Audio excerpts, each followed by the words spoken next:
انسان کی ایک حالت اور کیفیت اللہ رب العزت بیان کرتے ہیں کہ جب اس پر مصیبت آتی ہے تو پھر چوڑی چوڑی دعائیں کرنے لگتے. ہم بڑے جب اللہ کے ساتھ ایسا ناقص اور کمزور تعلق رکھتے ہیں اور حالات کے ساتھ ہمارا تعلق خدا سے بنتا اور ٹوٹتا ہے تو ہمارے بچے بھی ہم سے یہی کچھ سیکھتے ہیں.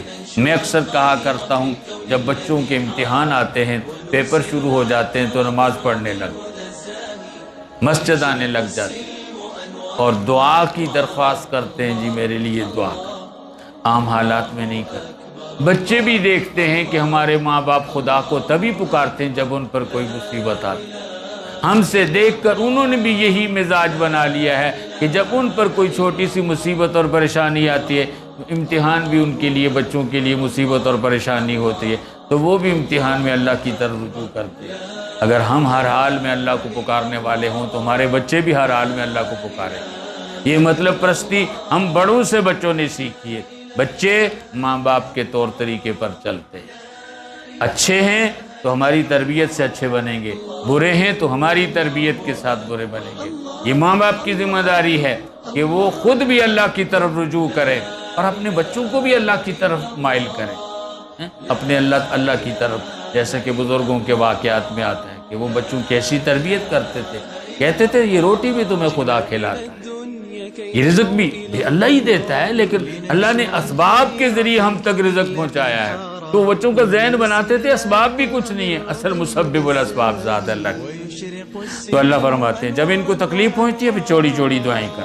قُلْ أَرَأَيْتُمْ إِنْ كَانَ مِنْ عِنْدِ اللَّهِ، اے پیغمبر کہہ دیجئے بھلا دیکھو تو اگر یہ باتیں اللہ کی طرف سے ہیں، ثم کفرتم بھی پھر تم اس کا انکار کرتے ہو، من اضل ممن هو فی شقاق بعید، اس سے بڑا کون گمراہ ہو سکتا ہے جو اللہ کی مخالفت کے اندر اتنے دور کی گمراہی میں جا پڑا. اللہ رب العزت فرماتے ہیں کہ لوگ مجھے بھول جاتے ہیں حالانکہ میں قدم قدم میں ان کے سامنے ہوتا. جہاں بھی دیکھو تمہیں اللہ اور اللہ کی نشانیاں ہی نظر آئیں گی. یہ ساری کائنات اللہ کی مصنوعات سے، اللہ کی پروڈکٹ سے بڑی پڑی ہے. زمین جو ہمارے قدموں کے نیچے ہے اللہ کی بنائی ہوئی ہے. جب اس کو دیکھتے ہیں تو بنانے والے کو کیسے انسان بھول سکتا ہے. آسمان کی چھت خدا نے بنائی ہے، جب آسمان کو دیکھتے ہیں تو بنانے والے کو کیوں بھول جاتے ہیں. چاند سورج ستارے اللہ نے بنائے ہیں تو بنانے والے کو کیسے بھول جاتے ہیں. رات دن اللہ بناتے ہیں، گرمی سردی اللہ کی بنائی ہوئی ہے. یہ ساری چیزیں اللہ کی قدرت کی نشانی ہے. اس لیے فرمایا سَنُرِيهِمْ آیَاتِنَا فِي الْآفَاقِ، ہم دکھائیں گے تمہیں اپنی قدرت کی نشانیاں آفاق میں. آفاق افق کی جمع ہے، آسمان کے کناروں کو کہتے. دائیں بائیں دیکھو تمہیں ہر طرف اللہ ہی کی چیزیں نظر آئیں گی. حضرت تھانوی رحمۃ اللہ علیہ فرمایا کرتے تھے گلستان میں جا کر ہر ایک گل کو دیکھا، تیری ہی بو تیری ہی رنگت. جس چیز کو دیکھو اس سے اللہ کی پہچان ہوتی، اللہ کا تعارف ہوتا ہے کہ اتنی بڑی کائنات کو خدا کے سوا کوئی نہیں بنا سکتا. یہ زمین اس کی بنی ہوئی ہے. دنیا میں ہم کسی چیز کو اس کے آثار سے پہچان لیتے ہیں. بکری راستے سے گزرتی ہے، مینگنیوں سے ہمیں پتہ چل جاتا ہے یہاں سے بکری گزری ہے. گدھا گزرتا ہے، خچر گزرتا ہے، گھوڑا گزرتا ہے، اس کے لیگ سے ہم پہچان لیتے ہیں کہ یہاں سے گدھا گزرا ہے. کتا گزرتا ہے اس کے قدموں کے نشان سے، شیر گزرتا ہے اس کے قدموں کے نشان سے لوگ پہچان لیتے ہیں.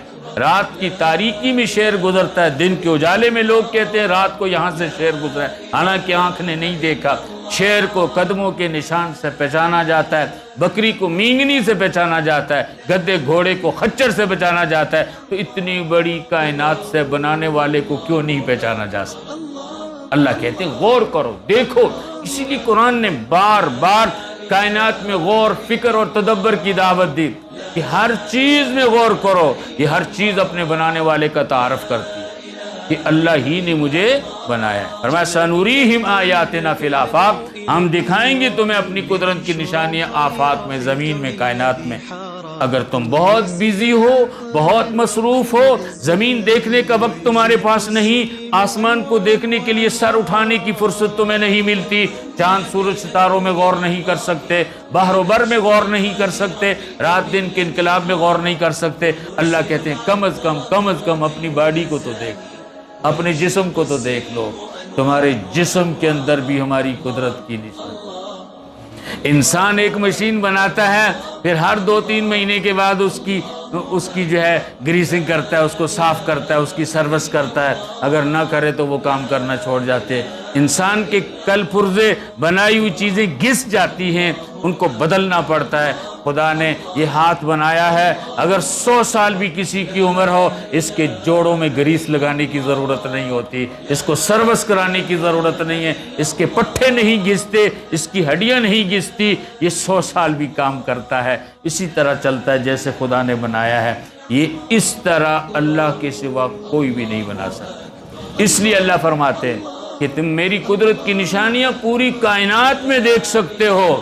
ارے انسان اگر تو بہت بزی ہے، وفی انفسہم، تیرے جسم کے اندر، تیری ذات میں بھی ساری ہماری قدرت کی نشانی ہے۔ تجھے کس نے بنایا؟ تیرے ہاتھ کس نے بنائے؟ تیرے پاؤں کس نے بنائے؟ حیرت انگیز آنکھیں کس نے بنائی؟ کان کس نے بنایا؟ دل دماغ کس نے بنایا؟ ایک ایک عضو پہ غور کر۔ اسی لیے کہتے ہیں نا، یہ ساری کائنات، اس کو کائنات اکبر کہتے ہیں، اور انسان کو کائنات اصغر کہتے ہیں۔ انسان کو کھول دو تو کائنات اکبر بن جاتی ہے، کائنات اکبر کو کلوز کرو تو انسان بن جاتا ہے۔ انسان ایک چپ ہے، ساری کائنات کے نمونے انسان کی باڈی کے اندر، انسان کے جسم کے اندر۔ تو فرمایا آفاق میں دیکھو، آفاق میں نہیں دیکھ سکتے، اپنے اندر دیکھو۔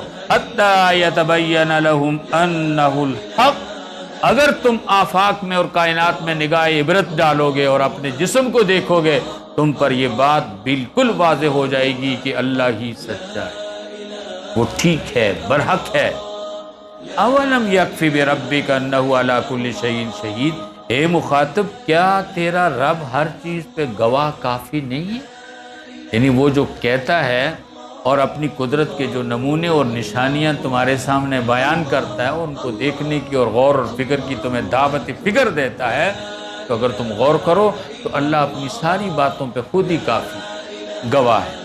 الا انہم فی مریۃ من لقاء ربک، اوپر قیامت کے بارے میں کہا الیہ یرد علم الساعہ، قیامت کا علم، قیامت کی خبر خدا کے حوالے ہی کر دو، اس کے سوا کوئی نہیں جانتا۔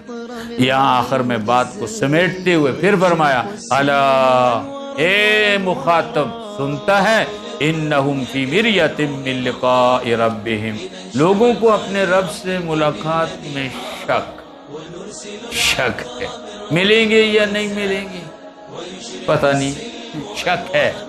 اللہ فرماتے ہیں شک نہیں ہونا چاہیے، یقین ہونا چاہیے کہ اللہ کے ساتھ ملاقات ضرور ہوگی۔ الا انہ بکل شیء محیط، سنتا ہے اللہ ہر چیز اللہ کی احاطہ قدرت میں، کوئی چیز بھی اللہ کی دسترس سے، اللہ کے کنٹرول سے باہر نہیں ہے، ساری کائنات اللہ کے ہاتھ میں ہے۔ اتنی بڑی کائنات کو جب قیامت برپا ہوگی، اللہ ایسے لپیٹ کر اپنے ہاتھ میں پکڑ لیں گے جس طرح کاغذ لپیٹ کر انسان اپنے ہاتھ میں پکڑ لیتے ہیں، دائیں ہاتھ میں ساری کائنات کو۔ یہ کائنات اور کائنات کی ہر مخلوق اللہ کے احاطہ قدرت کے اندر ہے، کوئی چیز بھی اللہ کی دسترس سے باہر نہیں ہے، لیکن اس کے باوجود انسان اللہ کی ذات سے ملاقات کے بارے میں، آخرت کے بارے میں، قیامت کے بارے میں، اللہ کے ہاں پیش ہونے کے بارے میں، باز پرس کے بارے میں غفلت میں اور شک میں پڑا ہوا ہے۔ اللہ پاک ہمیں سمجھنے کی اور عمل کی توفیق